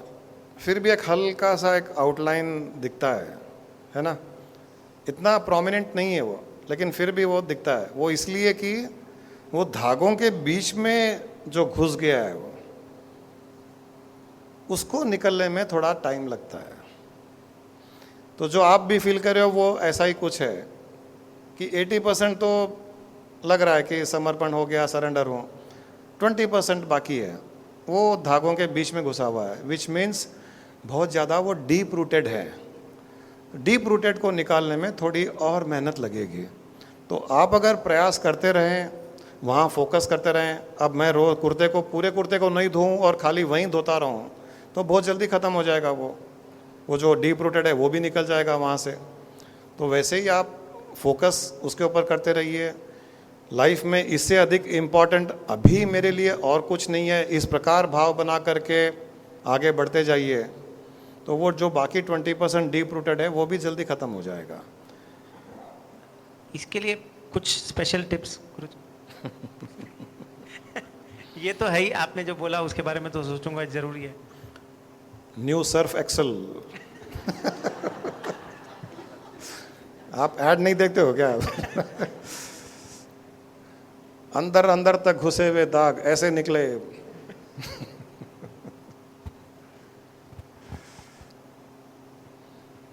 तन मन धन से गुरु की सेवा कीजिए, जो उन्होंने बोला वो पसंद हो नहीं हो वो कीजिए, ध्यान कीजिए, कॉन्टम्पलेशन करते जाइए। यही है न्यू सर्फ एक्सेल। इसको जितना डेली बेसिस पे यूज़ करते जाओगे, और मैंने पहले भी कहा आपको कि थोड़े दिन तक अगर आप फुल फ्लेजेडली उसके पीछे पड़ जाओ, जैसे आप सपोज साल में 15 दिन कहीं घूमने जाते हो, आउट ऑफ कंट्री जाते हो, कंट्री में जाते हो, तो उस समय न आप बिज़नेस के टच में हो, न फैमिली के टच में हो, किसी के टच में नहीं हो, जो आपके साथ में उनके टच में हो। तो ऐसा भी आप टाइम निकाल सकते हो, एक 5 दिन का, 7 दिन का, कि अभी बंद, no business, no family, nothing, सबसे परमिशन लो, कहीं ऐसी जगह चले जाओ कि अपने आप में रह खाली वो काम किए। वो नहीं कर सको तो ऐसे सोच लो कि चलो थोड़ा सा इग्नोर करूँगा मैं, मुझे जो बहुत ज़्यादा ध्यान देना पड़ता है किसी भी चीज़ में, ऑफिस में, बिजनेस में, एक 5 दिन के लिए मैं बेयर करूँगा थोड़ा लॉस भी, लेकिन इस कॉन्टम्पलेशन, निधि ध्यान के पीछे इतना लग जाऊँगा कि और कुछ ध्यान में ही नहीं आए। आपको रिजल्ट मिल जाएगा 5 दिन में। वो करने की आवश्यकता है। कहीं ना कहीं कुछ ना कुछ तो थोड़ा एफर्ट डालना पड़ेगा, पुरुषार्थ तो करना पड़ेगा। गोली बना दी, सब तैयारी कर दी, मुंह तो खोलना ही पड़ेगा। गोली मुंह में डाल दी तो उसको गिटना भी पड़ेगा, उतनी मेहनत तो करनी पड़ेगी। अब कोई बोलेगा मुंह भी नहीं खोलूँगा, नाक भी बंद कर लूँगा, फिर भी मुझे बीमारी से ठीक होना है, तो फिर वो थोड़ा इंजेक्शन देना पड़ता है, वो भी दिया जाएगा। कोई अगर सीधा साधा नहीं सुनता है तो फिर वो किया जाता है, वो भी किया है कई लोगों के केस में किया। फिर हम उसको एनेस्थीसिया देते हैं, उसको एनेस्थीसिया दे के सुला देते हैं, फिर 10-20 वो मोटे मोटे इंजेक्शन वो भैंसों को देते ना, वैसे लगाया है हमने कई लोगों के, लगाना पड़ता है कभी। तो देखते हैं कि ये इंसान है या भैंस है। इंसान हो जब तक इंसान का ट्रीटमेंट मिलेगा, जब लगेगा कि इंसान नहीं है, भैंस के जैसा है, तब वो भैंस का ट्रीटमेंट मिलेगा। आपका कंप्लीट सरेंडर, आपका फुल स्पिरिचुअल स्टेट वो गारंटीड है। इंसान बन के लो या भैंस बन के लो, वो देखा जाएगा, वो उसकी चिंता नहीं करनी है। प्रणाम गुरुजी। गुरुजी, मुझे जो लग रहा है कि विमल भैया जो बताए हैं बहुत मॉडेस्टी से बताया है, बट क्योंकि मैं उनके साथ रहता हूँ, मैं जो उनमें चेंज देखा हूँ, मतलब एक 3-4 दिन पहले हम लोग रेस्टोरेंट गए थे, जो उनका एटीट्यूड और जो पूरा नेचर जो देखा हूँ गुरुजी, इतना ज़्यादा चेंज हो गया है। मतलब मैं इतना ज़्यादा सरप्राइज हो गया कि एक इंसान इतना, मैं मतलब विमल भैया को ऐसे मानता था कि जैसे पत्थर है, वो कभी चेंज नहीं हो सकते, बट वो इतना ज़्यादा चेंज हुआ है। आई थिंक उनको रियलाइज़ नहीं हुआ है, बट ऑब्वियसली जो घर वालों को इतना ज़्यादा रियलाइज़ हो रहा है कि वो बहुत ज़्यादा चेंज हो गए हैं। और मुझे तो मतलब कभी कभी ईर्ष्या होती है कि मेरे से भी बहुत ज़्यादा आगे निकलते जा रहे हैं। आप निकल गए। तुम तैयार हो जाओ। और इनमें इतना चेंज आया, वो मुझे ऐसे पता चल रहा है कि इनके कारण 2-4 नए कस्टमर्स आ गए मेरे पास। तो मैं आपको थैंक यू बोलना चाहता हूँ गुरुजी कि मतलब विमल भैया में जो चेंज आया आपके कारण आया। मम्मी भी काफ़ी चिड़चिड़े रहते थे पहले, बट अब इतने ज़्यादा शांत और इतना ज़्यादा है कि घर का माहौल ही बहुत चेंज हो गया है और बहुत अच्छा लग रहा है। आपकी पूरी फैमिली के लिए बिग अप्लॉज। बस गुरुजी, मेरे पास तो एक ही शब्द है, धन्यवाद धन्यवाद धन्यवाद।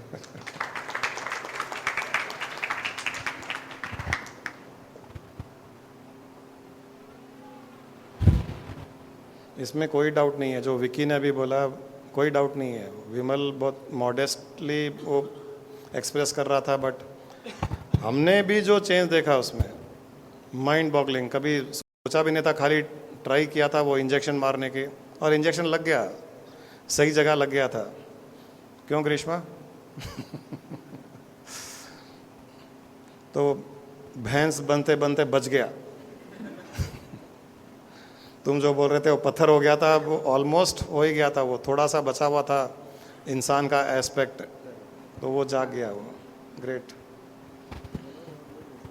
गुरु माँ बता रहे थे कि इंसान में ऐसा इंसान बुरा होता ही नहीं है, उसके अंदर जो अमानवीय उसके जो गुण होते हैं, उसको एक फोटो में फ्रेम करके, उसको जो ना फोटो में फ्रेम करके उसको टांग दो खोटी पर। रोज उसको जो ना हाथ पहनाओ। और जो मानवीय प्रवृत्ति है या जो दैविक प्रवृत्ति है, बस वही अपने साथ है ये समझ करके उसके साथ मोह हो। जैसे उसके साथ मोह होने लग गए तो इतना लाइटर फील करने लग गए कि बस बल्ले बल्ले। बहुत बहुत सुंदर वो एग्जाम्पल तो बहुत अच्छा था गुरु माँ का। उन्होंने किसी को कहा था कि आप अपने आप को खूंटी पे लटका दो, अपनी खुद की फ़ोटो खींच करके। जैसे कभी या तो कोई गुस्से में है या कोई कैसा ही है, तो उसको तो पता नहीं चलता कैसा दिख रहा है। उन्होंने कहा उसकी फ़ोटो खींच के खूंटी पे टांग दो और एक माला भी चढ़ा दो कि तुम तो गए हुए हो यहाँ से, संसार में हो ही नहीं, मरे हुए मुर्दे हो, अब भूत के जैसे रहो आराम से। अच्छा भूत, ये भूतनाथ वाला भूत जो किसी को डराता नहीं है, परेशान नहीं करता है। किसी के थ्रू पास हो जाता है, वो वैसे बन जाओ। वो गुरु माँ का थोड़ा किस्सा बहुत अच्छा है। मैं 100 हथौड़े मारता हूँ, वो एक ही हथौड़ा मारती है। वो मारती है, जब ऐसा मारती है कि वो मैं भी हिल जाता हूँ। वो मुझे बोलती है, इतना क्यों बोलते हो? मैंने कहा जब तक नहीं बोले वो सामने वाले को समझ में नहीं आता है। बोले नहीं, मैं मारती हूँ ना एक हथौड़ा।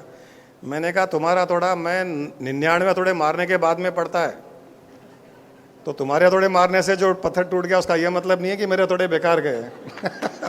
हम तो ऐसे ही मजा लेते हैं। ये बात विमल को भी जची थी कि आज रियलाइज हुआ कि जो हम हर बार जो स्ट्राइक कर रहे हैं, चाहे काम के लिए हो या रिलेशनशिप में हो या और किसी चीज़ में हो, वो वेस्ट नहीं जा रहा है। क्योंकि जब कोई पत्थर तोड़ रहा है और वो हथौड़े पे हथौड़े मार रहा है, और किसी एक हिट पर जब हथौड़ा टूटता है, उसका ये मतलब नहीं है कि वो एक हिट का ही रिजल्ट है। वो it is result of culminated result of all the hits. कहीं पर भी हमारा कोई भी प्रयास, कोई भी एफर्ट बेकार नहीं जाता, ये ध्यान रखिएगा। उसका इमीडिएट रिजल्ट मिले या नहीं मिले, अल्टीमेटली तो मिलेगा मिलेगा। हमारा काम है प्रयास करते जाना है। प्रणाम प्रभु। अभी आते आते टर्निंग पे प्रभु एकदम दिल की धड़कन महसूस हुई कि भाई दिल धड़क रहा है, गुरुजी को बोलेंगे, प्रश्न करें, और आप आते हैं पूरे दिल के ऊपर ही बात हुई। कोई दिख गई थी क्या वो? नहीं नहीं, कोई भी नहीं दिखे साहब, दिल के ऊपर ही, हृदय के ऊपर ही ध्यान चलते नहीं, वहाँ गया। एक है वो नई पिक्चर का कोई बोर्ड है वहाँ नहीं पे। नहीं, ध्यान आपके ऊपर ही था, और भी ध्यान करते करते हरदम हृदय पे ध्यान करता तो पहले ध्यान गुरु माँ का चित्र महसूस होता, बाद में आप दिखते प्रभु। ये क्या साइंस है? गुरु माँ का चित्र आने से तो पल्पिटेशन होता है हमारे, तो एकदम गुरु माँ का पहले आता, बाद में आपका आता प्रभु। जब किसी को भी आप जिससे बहुत प्रेम करते हो, बहुत से प्यार करते हो, उसकी याद आ जाती है या वो हमें याद करता है, तो इस प्रकार से एक धड़कन बढ़ जाती है, भावना बन जाती है, तो उसका ही रिजल्ट है वो। या तो आपने याद हमको किया, हमने आपको याद किया, तो दो प्रेमी जब आपस में एक दूसरे को याद करते हैं तो ऐसे धड़कन बढ़ जाती है। दो सफ़ेद बाल वाले प्रेमी, सफ़ेद मूछें वाले प्रेमी। ऑनलाइन क्वेश्चन गुरुजी। गुरुजी, बहुत अच्छा जिंदगी अनुभव है। हंसी मजाक में तो हम कुछ भी कहते हैं, लेकिन बहुत दिव्य अनुभव है।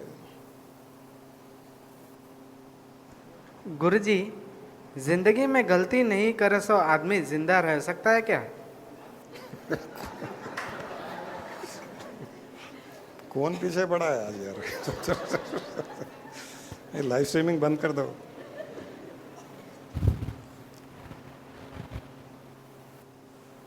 गलती करना कोई पाप नहीं है, खासकर जब अनजाने में गलती होती है। मनुष्य है, मन है, और अपने अनुसार वो कुछ अच्छा बुरा सोचता है, अच्छी भावना से करता है, उसके बावजूद भी कई बार गलतियां होती है, हर किसी से होती है। गलती रिपीट करना पाप है। एक बार गलती हो जाए और उसका एहसास हो जाए, उसको रिपीट करना पाप है।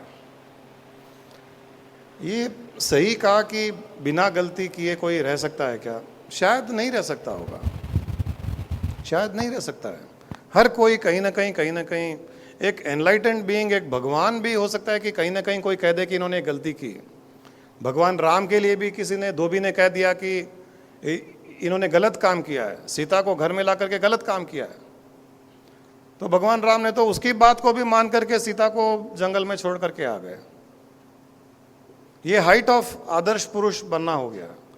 तो इसका अर्थ ये भी है कि हर जगह कहीं ना कहीं गलती होती है, परंतु मनुष्य वृत्ति उसे कही जाती है जो गलतियों को सुधारता है और गलतियों को रिपीट नहीं होने देता है। ये अगर हम प्रोसेस फॉलो करें तो हम नॉर्मल ह्यूमन बीइंग्स हैं, ये नहीं करें तो गलत है।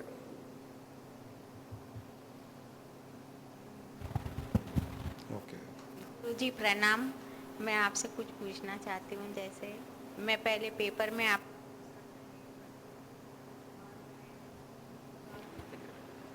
गुरुजी, जैसे अपनी जो ख्वाहिश रहती, जो जाने वाले चले जाते और उनकी पीछे से जो ख्वाहिश नहीं करे अपन बोले, तो उनका क्या हो? जैसे ऐसा कुछ नहीं है, चले जाने वाले चले जाते हैं, उनकी हजारों ख्वाहिश रह गई होगी।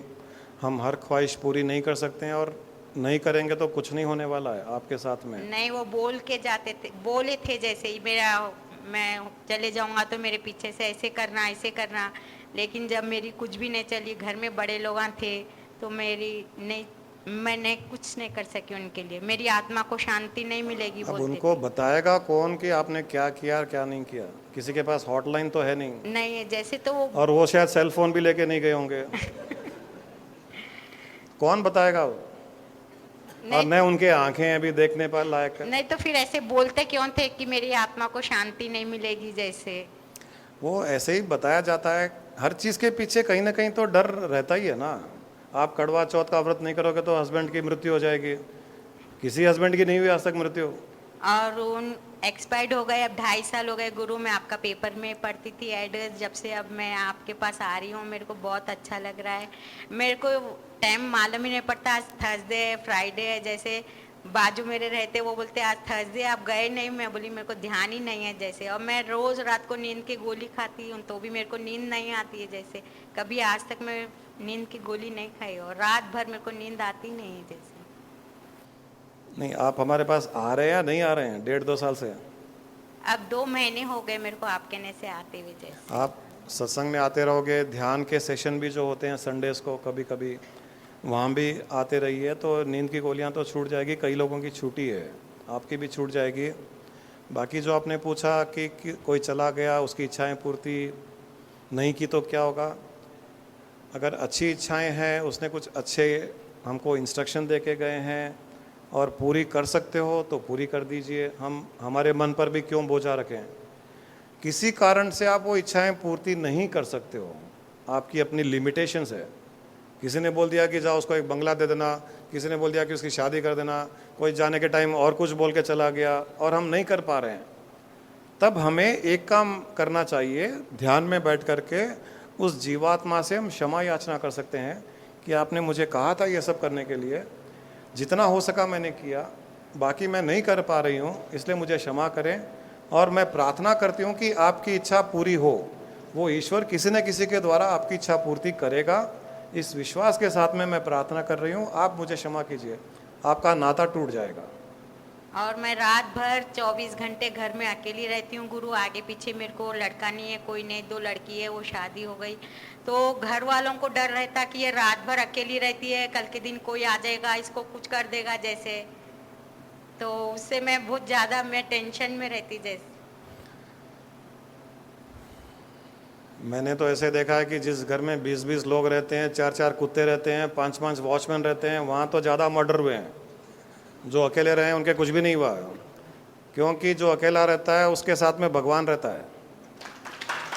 मैं बस यही बोलती, मेरे साथ बस भगवान ही चाहे और कुछ भी नहीं है। आप अकेले रहते हो तो ज़रूर रात में आपको ये ध्यान भी आता है कि भगवान है। बस यही सोच के रहती, मैं बोलती मेरे को वॉचमैन नहीं होना, मेरे को और आके मार दे के चले जाएगा, बस खत्म।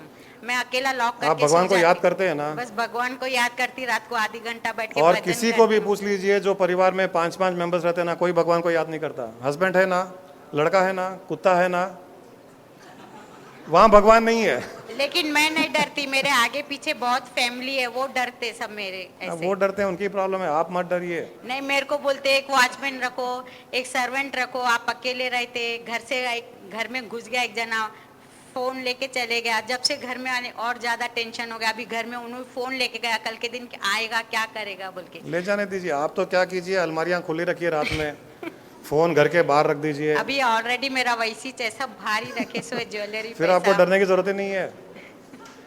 अभी मैं रिसेंटली एक आदमी से मिला था जो बैंकॉक में रहता है, बहुत ज़्यादा फाइनेंशियली वेल ऑफ है, बहुत पैसे वाला है। उसने मुझे बताया कि मैं जब ऑफिस में बैठा हूँ, मेरे कैबिन में तिजोरी है, लाखों डॉलर्स उसमें पड़े रहते हैं। उसके ड्रॉअर में चेकबुक रहती है ब्लैंक साइन की हुई। बोला मैं बंद करता ही नहीं, कभी अलमारी को बंद नहीं करता और ड्रॉअर को बंद नहीं करता हूँ। जब भी वो ट्रैवल करता है, होटलों में रुकता है, सूटकेस में लाखों डॉलर साथ में लेके घूमता है, ज्वेलर है वो। उसने कहा आज तक मैंने होटल में भी सूटकेस रख करके बाहर गया दिन भर घूमने के लिए काम से, सूटकेस को लॉक नहीं किया, लाखों डॉलर्स उसमें छोड़ के जाता हूँ। टैक्सी में जाता हूँ, दिन भर घूमता हूँ, 10 जगह उतरता हूँ, टैक्सी में मेरा सामान पड़ा हुआ है, मैं कभी लॉक नहीं करता, आज तक एक पैसा चोरी नहीं हुआ। तो ऐसा कुछ नहीं है कि हम ये सब करें तो ही हम बचे हुए रहेंगे, नहीं करने से नहीं होगा। आप बहुत सही कर रहे हैं, इसी मार्ग पे चलते जाइए, एकदम बिंदास फ्री रहिए, कोई भय मत रखिए, आपका कुछ नहीं होगा। अभी तो घर में और कैमरे लगाए हैं, जैसे अभी घर रिनोवेशन हो रहा तो गुरु जैसे कि आपको एक चीज़ बता दूं, हमारे जीवन में जो तकलीफ़ें आती है वो हमारे भय के कारण आती है। जो निर्भय है उसके कोई तकलीफ नहीं आ सकती। आप ये सोचिए कि मेरे पास कुछ है ही नहीं, क्योंकि जब आप आई थी कुछ था नहीं आपके पास में, जाओगी जब कुछ नहीं रहेगा, तो ये बीच में मेरे पास कुछ है, ये सोच करके हम भय करते हैं। ये जो है वो भी चला जाए तो क्या प्रॉब्लम है? अगर इतना कोई सोच ले तो भय कहाँ है, किस लिए चाहिए? तुमको कोई मार के चले जाएगा, कुछ लोग लेने बोलते हैं, जाएगा, बोलने बस दीजिए, खत्म। वो चिंता मत कीजिए, कोई नहीं मारेगा आपको। बचाने वाला आपके साथ में है, वो हरदम रहेगा आपके साथ। मैं बोली वो चले गया, मेरे को भी जी के करना क्या है, मैं भी चली जाऊंगी। और ही अच्छा, और ही डर नहीं है फिर तो। बस वही उसके मारे रह रही मैं, बस और कुछ भी नहीं गुरु। बाहर बोर्ड लगा दीजिए, murderers welcome, thieves welcome. No entry का बोर्ड नहीं लगाना है, एंट्री का बोर्ड लगाना। आ जाओ, जिसको जो करना है करो। मैं यही बोलती, मेरे को डर नहीं है मरने से, मेरे लिए टेंशन नहीं लेना कोई भी बोल के। जैसे बहुत अच्छा है, आप एकदम सही तरीके से जा रहे हो। Thank you. लोगों के डर मन में भयंकर भरे हुए हैं, और डरने वाले निर्भय लोगों को पसंद नहीं करते हैं। जो डरते हैं ना, वो लोग जो नहीं डरते हैं उनको पसंद नहीं करते हैं। ये ऐसे कैसे रह सकते हैं, ऐसे कैसे रह सकते हैं, ऐसे सोचते हैं वो लोग। तो इसलिए आप उनकी बातों पर ध्यान मत दीजिए, ऐसे ही निर्भय रहिए। वो चले गए, मुझे जीने का कोई मतलब नहीं है, मैं भी चली जाऊंगी, कोई प्रॉब्लम नहीं है। जो कुछ है वो मेरा है नहीं और किसी का है, क्या प्रॉब्लम है, समाप्त हो गया। आप तो एनलाइटेंड हो गया, बैठे बैठे आप एनलाइटेंड दिख रहे हो मुझे तो।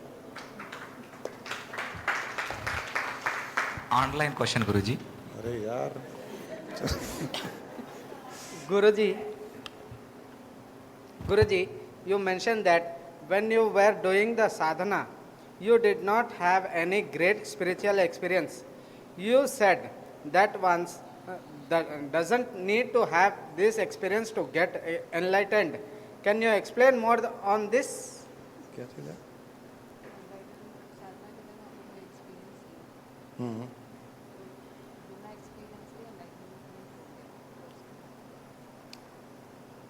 For enlightenment, you don't need the support of experiences. Enlightenment is an unconditional state.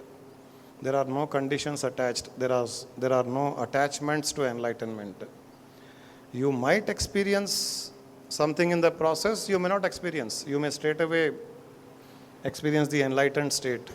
So, it is not necessary that you should have any experience whatsoever during enlightenment or after enlightenment. Keep your mind free. If you know that there are experience there and experience have to happen, then your enlightenment will get delayed. So always remember that even without experiences, I can get enlightened. That person will get faster enlightenment than a person who believes that he has to go through this process. During this process, these experiences will come. He will never get enlightenment. So I was lucky that I didn't have any experience during the process. And now I know many are there who are not at all craving for any experiences for enlightenment. Thank you very much. और कुछ कोई बोला बीच में? प्रणाम गुरुजी। अभी आपसे जो question पूछ रहे थे वो एक्चुअली हमारे चाची जी है। हमारे चाचा जी को गुजर के 2 साल हो गए। वो जब से उनके आंख का आंसू भी नहीं सूखा है, वो पूरा टाइम गम में रहती है। इसीलिए हम लोग को सबको उनकी तकलीफ रहती है। आज तो बहुत हंस रही है, इतनी मुस्कुरा रही है। वो अभी आपके पास आने लगे जब से ही, परसों मैं उनको फर्स्ट टाइम अच्छे से तैयार हुए सो देखी, नहीं तो एनी टाइम वो है ना इतना गम में रह रहे थे कि हम लोगों को सभी को तकलीफ होती थी कि ये वो तो देखिए, हमने कई बार कहा है, हम सब ट्रेन में सफ़र कर रहे हैं। कोई वरंगल उतर रहा है तो कोई नागपुर उतर रहा है, कोई बलारशाह उतर रहा है तो कोई और कहीं उतर रहा है, और कोई उतर रहा है तो उसके जगह में और कोई चढ़ रहा है। ये तो संसार का नियम है, चलता जाएगा। आप अपना कल्याण करने की सोचिए। जिसका जितना साथ था उसका उतना साथ था। मेरे खुद के बड़े भाई साहब की डेथ हो गई बहुत छोटी उम्र में। हमने तो यही सोचा कि हमारा उतना ही साथ था, और हमने यही प्रार्थना की कि वो अपनी यात्रा आगे करें और हम हमारी यात्रा करने में लग गए। खाली उसके मोह में रोक करके अपनी यात्रा को रोक दें, ब्रेक लगा दें, ये ठीक नहीं है। सभी को दुख होता है जब हमारा कोई प्यारा हमसे बिछड़ जाता है, उसमें कोई गलत नहीं है। दुखी होना या आंसू बना कोई गलत नहीं है। वो 1 साल तक तो घर से बाहर भी कदम नहीं रखे। लेकिन अब हमको हमारी यात्रा, स्वयं की यात्रा आगे करनी चाहिए, और यही कीजिए। कल्याण उसी में है। और उस जीवात्मा के लिए प्रार्थना कीजिए कि आप अपनी यात्रा कीजिए, आपको मुझसे अच्छी पत्नी मिले, ये प्रार्थना कीजिए। मैंने आपको कुछ दुख दिए होंगे, वो आपको नहीं दे, ये प्रार्थना कीजिए। आप अपनी यात्रा कीजिए। उनसे कहिए आप मुक्त हो और मैं भी मुक्त हूँ। मैं ऐसी औरत को जानता हूँ, विश्वास नहीं कर सकते हैं, उनके पति यहाँ लेटे हुए हैं ज़मीन पर, आखिरी सांसें गिन रहे हैं, आखिरी सांसें, जीवात्मा निकल रही है बाहर, मरने वाले हैं 2 मिनट में। उस मरते हुए पति को वो पत्नी कह रही है हाथ जोड़ करके कि हमारा संबंध इतने वर्षों तक रहा, पति पत्नी का शारीरिक संबंध था, जीवात्मा के रूप में कोई पति पत्नी किसी की नहीं होती है। आपने अपने कर्म किए, उन कर्मों का फल आपने भोगा, मैंने मेरे कर्म किए, मैंने मेरे कर्मों का फल भोगा। यहाँ से आगे आपकी यात्रा आपको अकेले करनी है और आपके जाने के पश्चात मैं मेरी यात्रा करूँगी।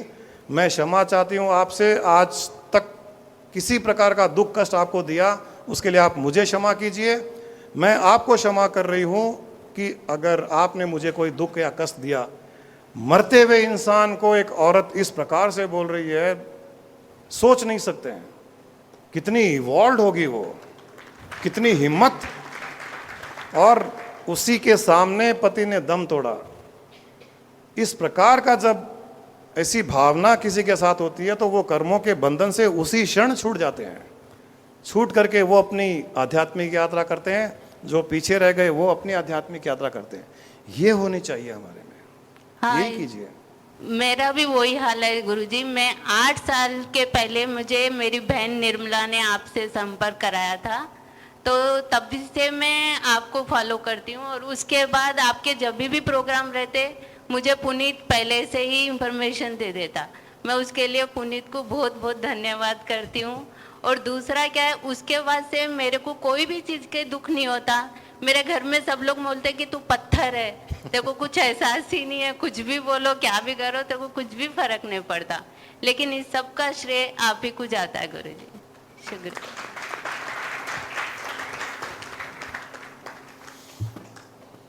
आज का सेशन तो बहुत अच्छा रहा, बहुत सुंदर रहा। चलिए इसको यहीं समाप्त करते हैं।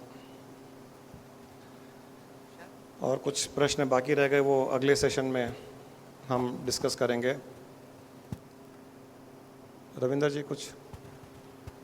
जैसे कि हम सब लोग गुरुजी को इतना चाहते हैं, और जब गुरुजी की इच्छा है कि नए नए लोग प्रश्न लिख कर आए, वो मेरे पे भी अमल होता है, मैं भी फॉलो करूंगा। और गुरुजी की तरफ से मैं फिर से सबको रिक्वेस्ट करता हूं कि अगर हमारे गुरुजी को हम ये खुशी दे सकते हैं, तो जैसे आज गुरुजी को खुशी हुई सब लोगों के प्रश्नों से, तो सब लोग इसका गुरुजी को खुशी देने की कोशिश करें। Thank you.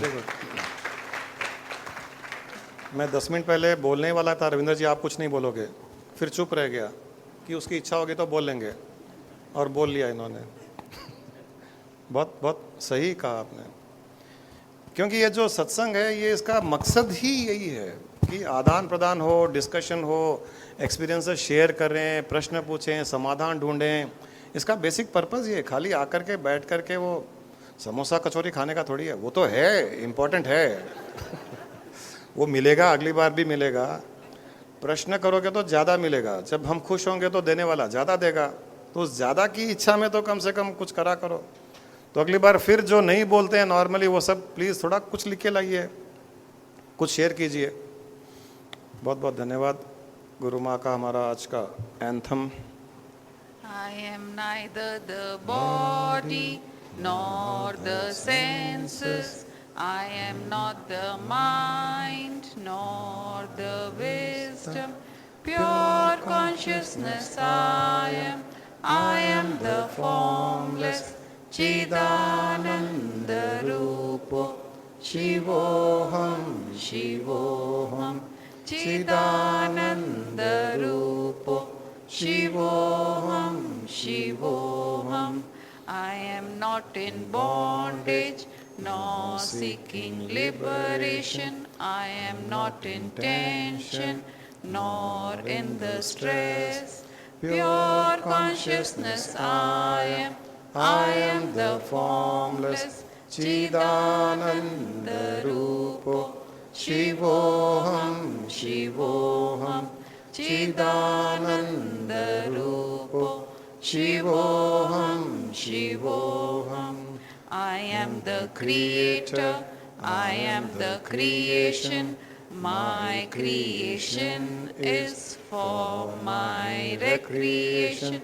pure consciousness I am the formless Chidananda Rupo Shivoham Shivoham Chidananda Rupo Shivoham Shivoham Chidananda Rupo Shivoham Shivoham.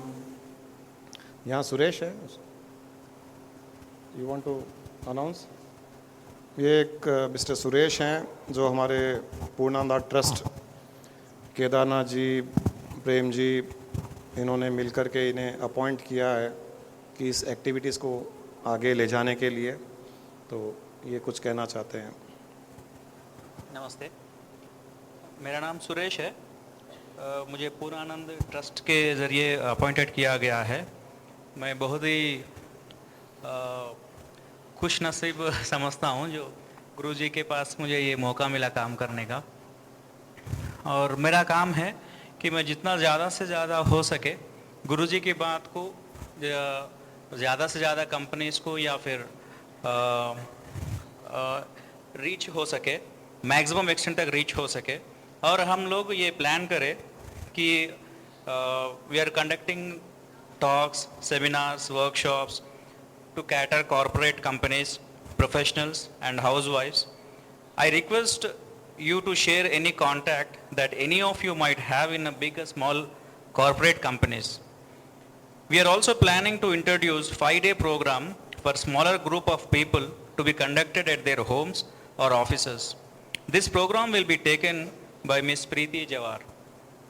So once again I request you all, please, if you have any of the contacts from the IT companies or any corporate sector, please give me their email IDs and names and numbers so that I can reach them and so that we can conduct more talks and seminars. Okay, thank you very much. Kedarnath ji को लगता है कि मेरा torture अभी कम है तो और करना चाहते हैं वो, या प्रेम जी को लगता है, ठीक है। एनीवे, बहुत अच्छा एक प्रोसेस को आगे ले जाने की बात कर रहे हैं, कुछ प्रोग्रेसिव एक्टिविटीज़ होगी, तो आप लोगों का जो भी सहयोग, जो कंट्रीब्यूशन हो सकता है कॉन्टैक्ट्स के द्वारा, कोई भी लिंक, कोई भी लीड, प्लीज़ वो सुरेश के साथ में शेयर कीजिए आप। Thank you.